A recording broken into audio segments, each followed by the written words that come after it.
Hi, I'm Elliot, and I'm here to improve my cycling skills. To do this, I'm embarking on a project I call FTP Builder, inspired by the workout I'll be taking on in Rouvy. This series will be told in 5 parts. This is the conclusion, entitled The Gains. We've made it. What a journey. At last, we are here at the final part of this project. When I began, I was confident that after going through this training plan and racing the race, I would emerge as a better cyclist.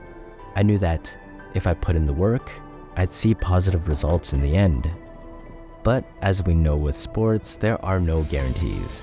You can trust in the process and do every workout perfectly, but the only thing that matters is what happens on the day. And that's what I love about it. So, I returned to Stanley Park, both the virtual version and the real one, after a couple of weeks of recovery. In part 2 of this series, I ran 2 time trials to give myself a baseline number of 1 lap around the Stanley Park course. As you may recall, I am training for a race later this year that will require me to do 4 laps of this course, so this remains to be appropriate training. The goal in this episode is to do the time trial all over again and then compare my results. Did I improve? Do I have a proper strategy for when I have to do this in a competitive environment with other racers around me? What areas of my cycling ability should I focus on after this? Where are my weaknesses still? These are all questions I have in the back of my mind as I return to the start line of the Stanley Park course. Let's begin. Here I am once again in Rouvy. Last time I took on this course in the virtual environment, I had a feeling that I might not have given it my 100%, that in the end, I might have left a bit in the tank. Of course, in the moment, I was probably thinking about pacing appropriately, building up as I went, and aiming for a negative split. This time, I wanted to try something different. I started off a little more aggressively, aiming to hold a steady pace for the whole course.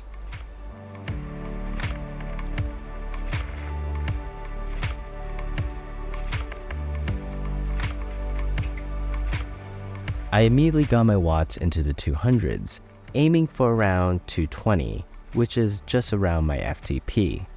This was about 450 watts faster than my first attempt. Things were looking good.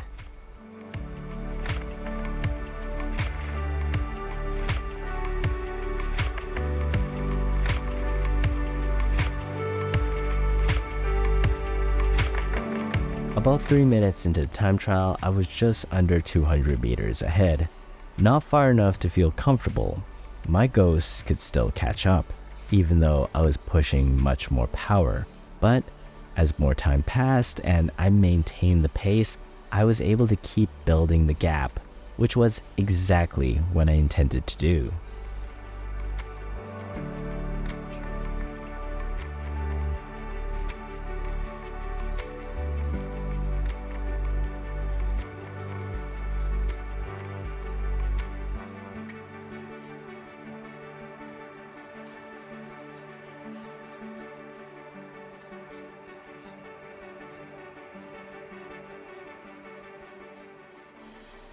One interesting point to note was my heart rate.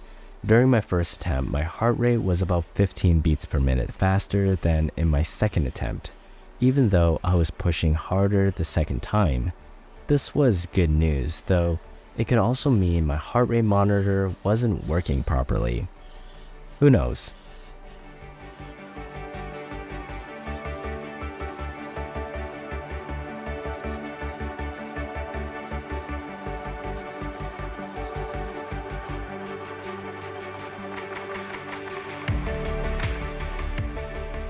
I reached the first split at 7:12 in my second attempt, 42 seconds faster than my first attempt, which was 7:54. I was on pace to break my record and still felt relatively good as I approached the hill.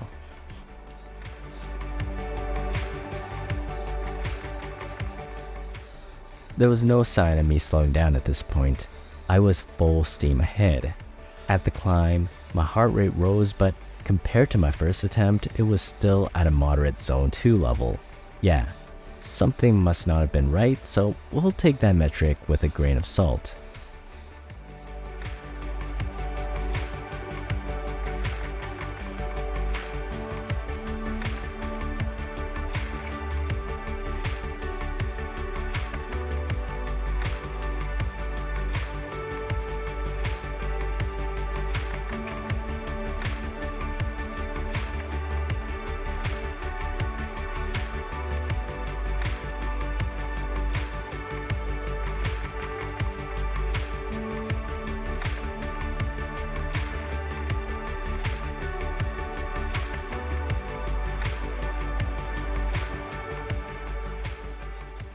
It's incredible to see the difference in the power I was putting in.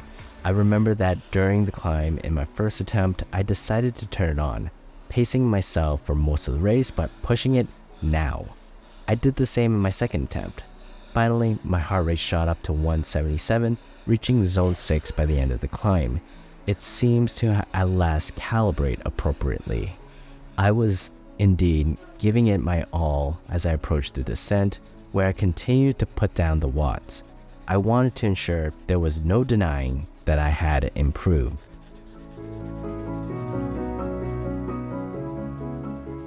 By the end of the climb in my first attempt, my heart rate was only in Zone 4.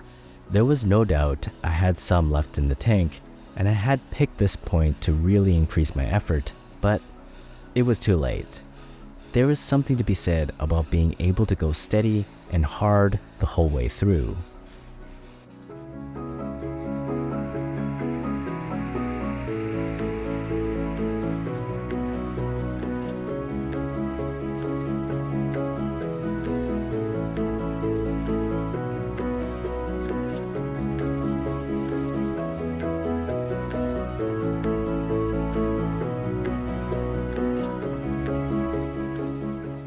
In my second attempt, I was almost done by the time my first attempt finished the climb. I flew down the descent and finished at 15:17.9, beating my previous record of 16:38.7 by 1 minute and 21 seconds. I was on average 3 kilometers per hour faster and pushed an average of 37 watts more. It's safe to call it an improvement. But wait, the experiment is not over. What about the real world?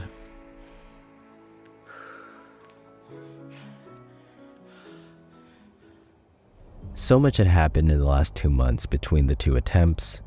Yes, I went through the training plan, but I also had a couple of crashes that messed up my confidence. I had low expectations this go. I knew beating my original time was possible, but I wasn't willing to do anything too risky. My arm, although it felt much better, still wasn't 100%, and I couldn't shake the image of myself crashing on the descent. Nevertheless, I approached the start line with determination to try my best. It was all I could do.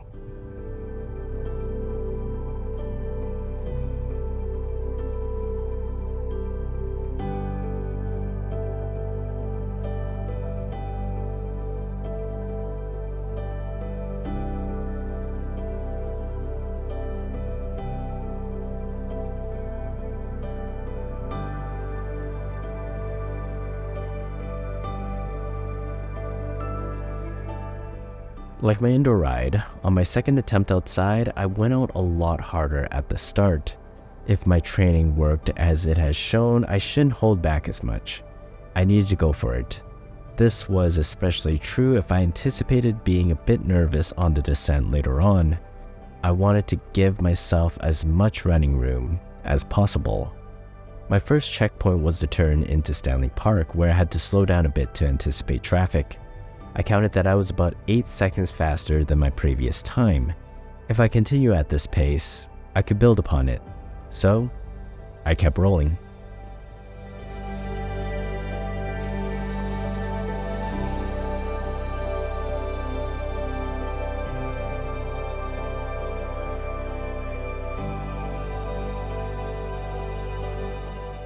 I could feel myself moving a lot faster this time, but I also knew it was not going to be easy. Unlike my first indoor time trial, the last time I rode the course outside, I really was giving it my all.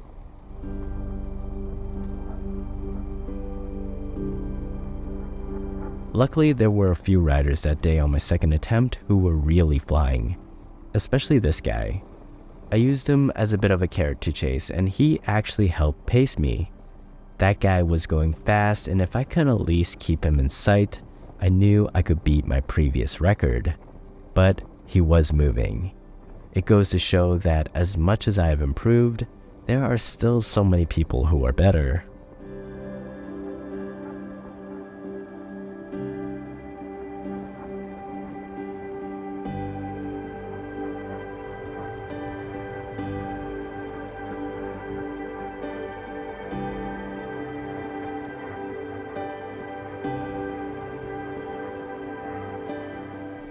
At the midway point, I counted about 20 seconds ahead of my previous time. This gave me a slight bit of comfort, but like I mentioned, the hard part was still to come. The hill.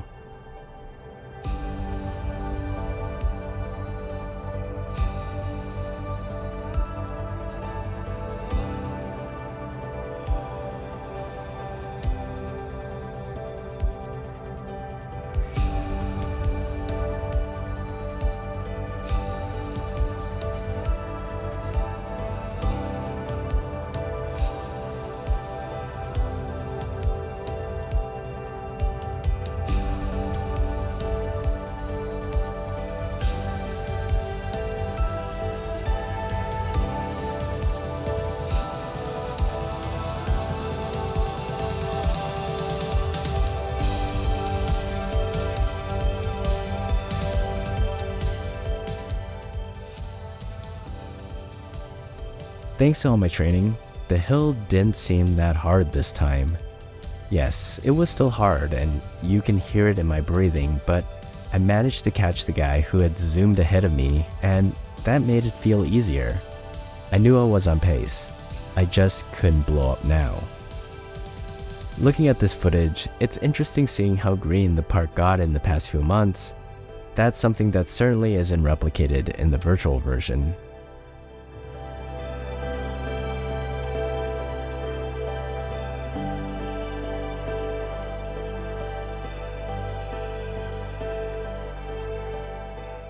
I got to the top of the hill about 36 seconds faster than my previous attempt.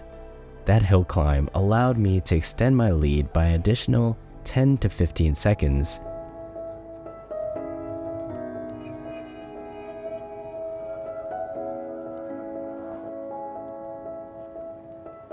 Now, all I needed to do was stick the landing, get down the descent at a moderate pace, and I would beat my time. Good thing the guy I passed on the climb passed me again. It was nice to have him on the descent because it made the experience feel less lonely.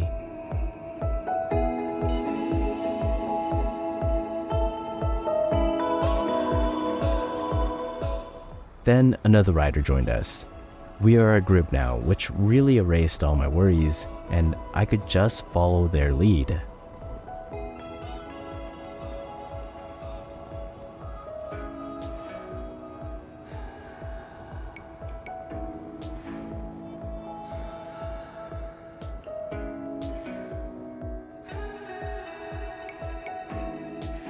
I did it, got all the way down, and I ended up beating my time by 45 seconds, finishing at 20:13. Compared to 20:58, this was far better than I expected. I thought I was only going to squeak through with a few seconds left, but 45 seconds is substantial.